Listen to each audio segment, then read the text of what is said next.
उसी का प्रायश्चित कर रही हूँ। मैं कदापि उस प्रसंग की चर्चा नहीं करना चाहती। क्यों क्यों? क्या तुम्हें महादेव इतने बुरे लगे? हाँ, वेशभूषा से तो सभ्य नहीं है, परंतु दिखने में तो ठीक ठाक है। और ये तो कहना होगा सती कि उनके व्यक्तित्व का अपना ही एक आकर्षण अवश्य है। क्षमा कीजिए देवर्षि, इस प्रायश्चित को पूरा करने के लिए मैं समयबद्ध हूँ। मुझे आज्ञा दीजिए। प्रणाम।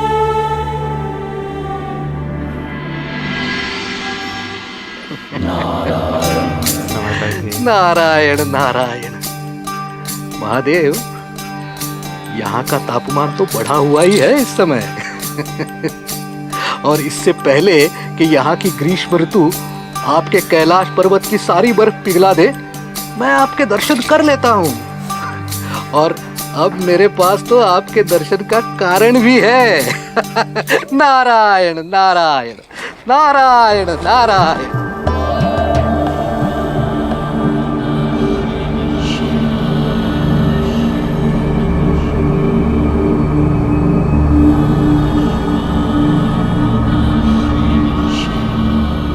वाह महादेव वाह, विश्व के सबसे ऊंचे पर्वत पर बैठे हैं, संसार के सारे झमेलों से दूर। ले लीजिए, जितना आनंद लेना चाहते हैं अपने योग का, वैराग का, परंतु शीघ्र ही ये सब बदलने वाला है।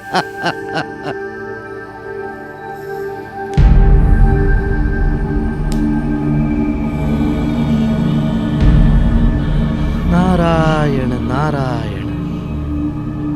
बेचारी सती, कहां उन भव्य महलों में रहने वाली, चंदन और घी की सुगंध में खेलने वाली इन स्मशान और सन्यासियों के साथ कैसे जिएगी?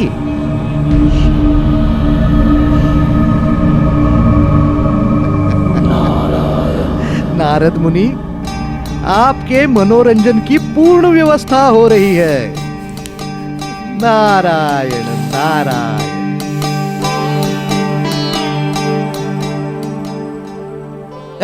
अरे हटो हटो। ये क्या? अरे हटो भी, रास्ता छोड़ो, जाने दो मुझे। अरे जाने दो, क्या कर रहे हो?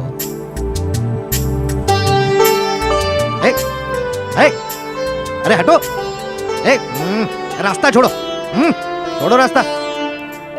बहुत ज्यादा हो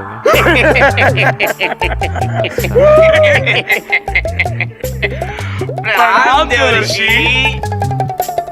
महादेव तक पहुंचने के लिए प्रेत और गंज से मिलना अनिवार्य है। दूरी बनाए रखो, उचित दूरी बनाए रखो। तुम्हारी गन मुझसे झेली नहीं जा रही। आए हाय, ऐसी क्या खलबली मच गई नीचे जिसने आपको यहाँ ऊपर आने के लिए विवश कर दिया है? क्या मतलब?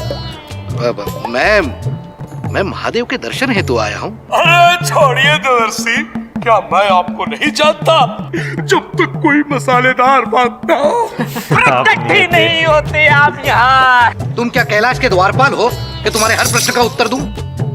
अरे देवर्षि, आप तो क्रोधित हो रहे हैं। चक्कर क्या है कि आप सारे ब्रह्मांड का भ्रमण करते रहते हैं, इतना कुछ देखते हैं, इतना कुछ सुनते हैं, और हमें देखिए, हमें तो यहाँ से नीचे जाने की अनुमति ही नहीं।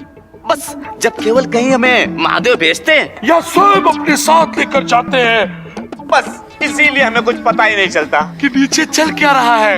अब आप जैसे ज्ञानी से बात करके हमारा ज्ञान वर्धन होता है। हमारी जानकारी बढ़ती है। तो आप लोगों की जानकारी के लिए एक बात आप लोगों को बता दूं कि यहाँ कोई आने वाला है। कौन? है एक स्त्री। स्त्री का आगमन। ये जो दिन भर आराम से बैठकर हम चिलम फूकते हैं, ये सारी स्वतंत्रता हमसे छिन जाएगी। किसी भी स्त्री का इस कैलाश पर कोई काम नहीं। गन, प्रेत।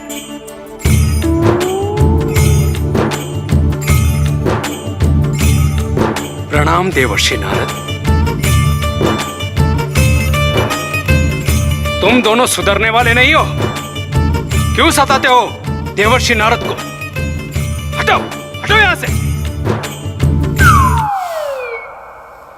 देवर्षि नारद, आपका कैलाश पर नंदी स्वागत करो।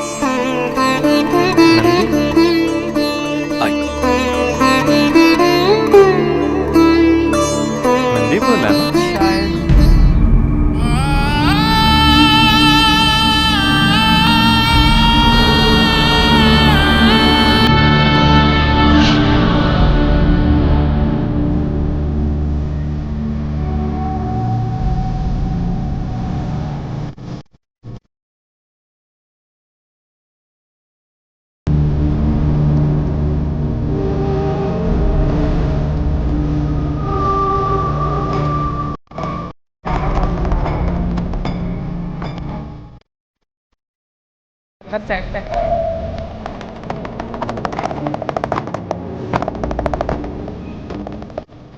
अब म्यूजिक से लग रहा है वो बैठे हुए हैं।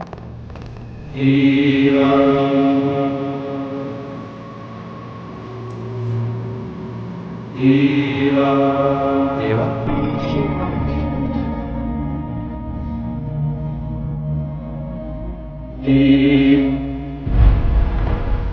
पुकार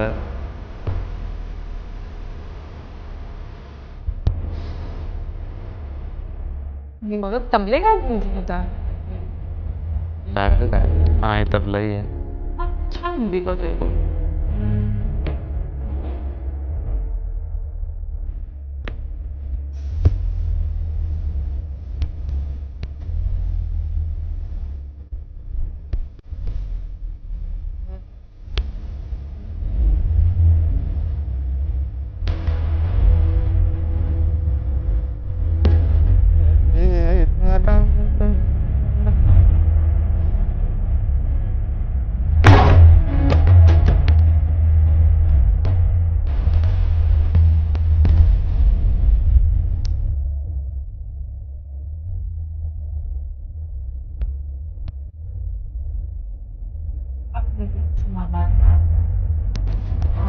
मैं कैसे देख रहा था।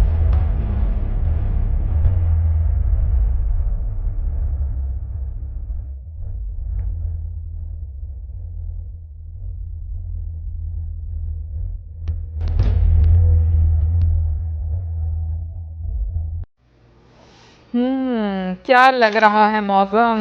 भाई कुछ नहीं, राजा जो है वो अपना कानून जो है वो लोगों के ऊपर इम्प्लीमेंट करना चाह रहे हैं, ज़बरदस्ती इम्प्लीमेंट करना चाह रहे हैं। क्योंकि लाज़मी बात है, प्रजा जो होती है उनकी अपनी एक आस्था जो है वो होती है, वो उस चीज़ को जो आप नहीं मानते कहीं ना कहीं वो जो है मान रहे होते हैं। तो भाई ऐसे मौके पर जब आप अपना एक संविधान जो है उसकी घोषणा जो है वो कर रहे हों और ऊपर से जो देव ऋषि हैं वो आ जाए, तो मेरा ख्याल है कि ये कोई वो कोइंसिडेंस नहीं है।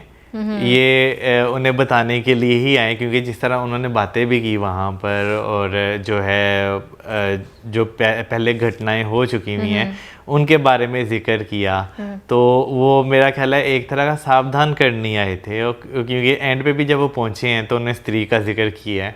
सावधान मतलब किस कॉन्टेक्स्ट में, समझ नहीं आई मुझे। सावधान इस सेंस में कि जो तुम कह रहे हो गलत है। अच्छा, स्वतंत्र को देखा जाए ना तो एक तरह से वो चेंज कर रहे हैं, मतलब महाराज की बात लोगों करें, की आज़ादी छीन रहे हैं ना, लोगों पर अपना एक रूल जो है वो अप्लाई कर रहे हैं। बट मैं देख रही हूँ कि हर एपिसोड में एक नया हमें रोल जो है वो नज़र आ रहा है, एक नई स्टोरी जो है वो नज़र आ रही है कि किसका क्या एक कनेक्टिविटी है किस तरह से। अभी जैसे जो ऋषि थे उनकी अगर बात करें तो वो उनके भाई भी हैं, हाँ महाराज के। अच्छा, इंटरेस्टिंग बात अब ये है कि एक भाई जो है विष्णु जी को मान रहा है और एक भाई जो है वो शिव जी को मान रहा है, ठीक है। और दोनों का अलग अलग एक स्वभाव है और स्वभाव भी अलग है, रास्ता भी अलग है। तो मुझे लगता है कि आगे आकर काफ़ी ज़्यादा चीज़ें जो हैं और इंटरेस्टिंग देखने को मिलेंगी। वैसे जब वो आए थे ना दरबार के अंदर जब आए थे तो मुझे लगा था शायद सारे जो है ना वो खड़े होंगे, क्योंकि देव ऋषि जो है वो नाम जो है उनका लिया गया था।